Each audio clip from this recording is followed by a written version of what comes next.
দেখুন, আমাদের হেমতাবাদে হাসপাতালের সামনে প্রতিনিয়তই বড় বড় বিল্ডিং করে দোকান গড়ে উঠছে। প্রশাসন পাশেই ব্লক অফিস, তারা দেখেও দেখছে না। গোটা রাজ্য জুড়ে যেভাবে সরকারি জায়গা দখলকে বেদখল করা হচ্ছে, কিন্তু এখানকার প্রশাসন কেন যে করছে না সেটা আমরা ভাবে পাচ্ছি না। হাসপাতালে গেটের সামনে বাইক, টোটো, অটো রেখে সে সমস্ত দোকানের কাছ থেকে জিনিস ক্রয় করছে, যার ফলে একটি অসুস্থ রোগীকে অ্যাম্বুলেন্সে করে নিয়ে যেতে কঠিনই অসুবিধা হচ্ছে।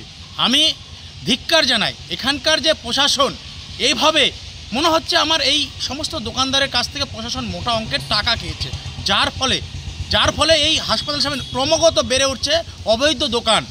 আস্তে আস্তে আমাদের যে হাসপাতাল নজরেই আসবে না, যেভাবে হাসপাতালের সামনে দোকান অবৈধভাবে গড়ে উঠছে।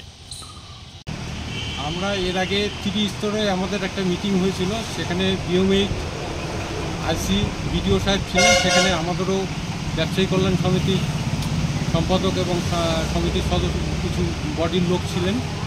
তো সেখানে আমাদের কথা হয়েছিল যে আমরাও বলেছিলাম সহযোগিতা করব, এবং এই হসপিটালের সামনে যে জঞ্জাট, যেভাবে গাড়ি বা দোকানপাট যেভাবে হয়ে আছে, তাতে আমরাও এটার বিরোধিতা করেছি এবং আমরাও বলেছিলাম যে আমরা সহযোগিতা করব। কিন্তু তার পরবর্তীতে আমরা কোনো রকম এটার আর উদ্যম দেখিনি, এই জন্য আমরাও চুপচাপ আছি। প্রশাসনিক কোনো উদ্যোগ নিচ্ছে না? ওর মিটিংটা হওয়ার পর থেকে আর কোনো রকম উদ্যোগ নেয়নি। একবার আমরা বেরিয়েছিলাম ওসিকে নিয়ে, সঙ্গে ঘুরেছিলাম, তো তার পরবর্তীতে আর কোনো রকম উদ্যোগ নেয়নি।